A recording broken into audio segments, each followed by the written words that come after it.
The 44-Day Nightmare, a story of unimaginable cruelty and failed justice. What if I told you that 4 teenagers committed one of the most brutal crimes in history, and walked away with shockingly light sentences? This is the heartbreaking story of Aiko Tanaka, a 17-year-old girl whose life was stolen in the most horrific way imaginable. And despite the brutality of the crime, the justice system failed her in ways that still haunt people to this day. Let's dive into a case that shook an entire nation. In 1988, Aiko Tanaka was a bright and kind-hearted student at Higashi High School in Japan. She was known for her warm personality, academic excellence, and dreams of attending college. However, her life took a dark turn when she caught the attention of Kenji Saito, a troubled classmate with ties to local gangs. Kenji was known for his violent behavior and used his connections to intimidate others. When Aiko politely rejected his romantic advances, Kenji's obsession turned into rage, and he decided to take revenge. On November 25, 1988, Aiko was on her way home from work when Kenji's friend, Ryu Minami, ambushed her, knocking her off her bike. Kenji arrived moments later, pretending to help Aiko, and offered to walk her home. But instead of taking her to safety, he led her to an abandoned house, where he threatened her life and her family's safety if she tried to escape. Kenji then called his friends, Ryu Minami, Takeshi Ogura, and Daiki Watanabe, and together they decided to keep Aiko captive in Ryu's home, which became their hideout for the next 44 days. Aiko endured unimaginable cruelty during her captivity. The 4 boys subjected her to relentless abuse, with over 500 instances of assault. She was beaten, tortured, and humiliated in ways too graphic to detail.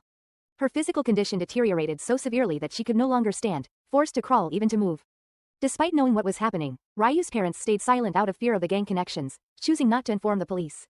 Aiko's parents, devastated by her sudden disappearance, filed a missing person report. But the boys forced Aiko to call her family and falsely claimed she had run away, manipulating the situation to keep authorities at bay. After 44 days of relentless suffering, Aiko lost her life on January 4, 1989. The boys disposed of her body in a concrete-filled drum, hoping to erase all evidence of their crime. On January 23, 1989, Kenji and Takeshi were arrested for the assault of another young woman, a crime they committed while Aiko was still captive. During interrogation, police questioned them about an unrelated murder, and out of fear, Kenji confessed everything about Aiko's case, mistakenly thinking the police already knew. His confession led to the discovery of Aiko's remains, and all 4 boys were arrested. Despite the horrific nature of the crime, the perpetrators received shockingly light sentences due to being minors. Kenji Saito, leader, 20 years in prison, originally 17 years, increased after appeal.